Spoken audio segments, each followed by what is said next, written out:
This tutorial is for lampwork inspired roses. They have a depth that other rose canes don't have. See how you can see, they look three-dimensional even though they're flat.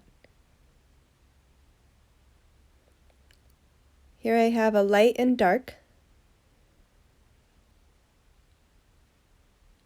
Roll out the light color. I didn't use that much clay. You could use a lot more clay, but since so much practice is required, I like to keep things small. Switch it up each time. So I'm going to flatten that into a half circle. And the dark color needs to be very thin, on one of the thinnest settings on my pasta machine.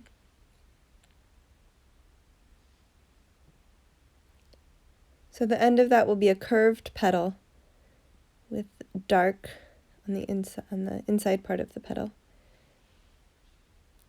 This is translucent. Make the same type of curve, slightly less clay. You can experiment with amounts of clay depending on how far separated you want the petals. But just slightly less, same idea, kind of a half circle. Press it all together. The edges should meet up nicely. So it's fat in the center and tapered to a sharp point on both sides. Just imagine how the rose petals will look. This is about a medium. It's not as thin as the dark pink was, but not very thick. So about a medium setting on the pasta machine. Cover that. Watch out for air bubbles. That's going to be tricky. You've got to layer it down nicely. Maybe even poke out whatever air bubbles you find. And then continue to shape it in that petal shape, pinching sharply the corners. Keep reducing that until it tapers from small to large. That was about the original size almost. And then this one is 9 inches. It needs to be cut into however long you make it, 9 sections. This is the tiniest one. The center will be rolled up like a spiral, kind of like a little cinnamon roll.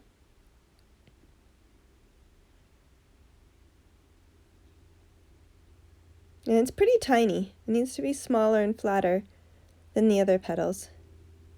Then you start wrapping petals around it like a blanket. Sometimes this is hard. You want it to be random and varied, and yet you have to play around a little bit with the arrangement. But basically you just keep staggered petals, wrapping them around. They have to get larger and larger. Again, watch out for air bubbles and the cracks in between. Press down those tapered edges.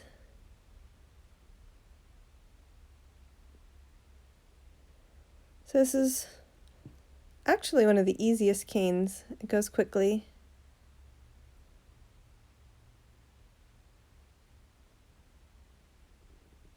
And there's room for a lot of variation.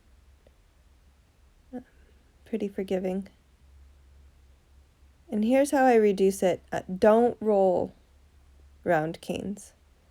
You squish them, stretch them, continue to form them.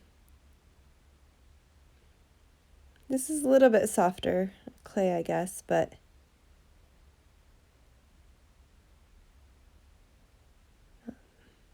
and this is the twisting, because you notice there's no real background to these canes, and you would think that the petals wouldn't be distinct.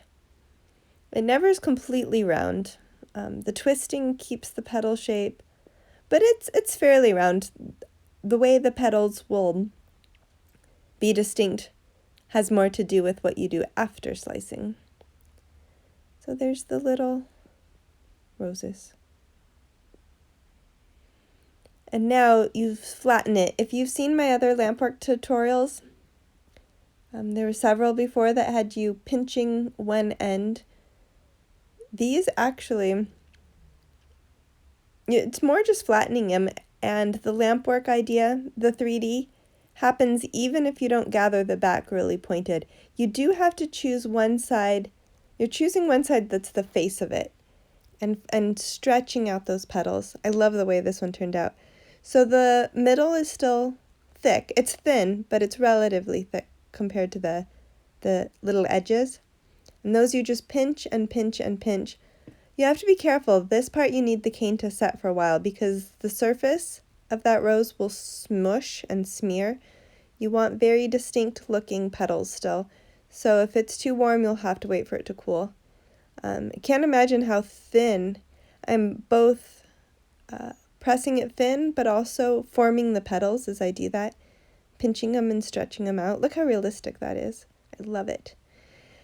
You can see through them. I haven't gathered the back all the way closed, so you can see through them.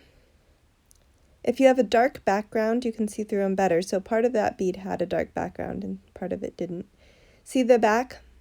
That's the back because it's been gathered together a little bit. You can still see through to the rose pattern. I've always tried putting my leaves on the bead in the right places, and finally I realized if I just put the leaves on the rose to begin with before putting it on the bead, they'll be placed nicely. I don't know why I didn't think about that before. Not all of the flowers will have leaves, but now it's all arranged beautifully. I could have already had a layer of roses on there before I added one with leaves, but I think this will work out nicely. It's nice to have them at slightly different sizes. Here's a smaller little rose. I'll tuck in there. Sorry, it's out of the screen. I apologize. But I'll come back down. There it is.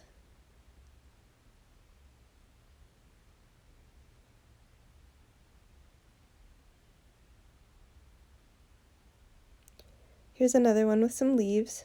I have to arrange it nicely. Figure out where I want it. I want it to overlap the flowers, but not too messy.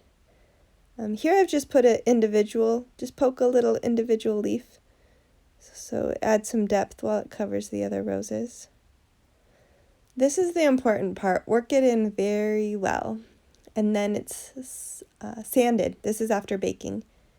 But if you smooth it off all the fingerprints before, it's much easier to sand or polish after baking.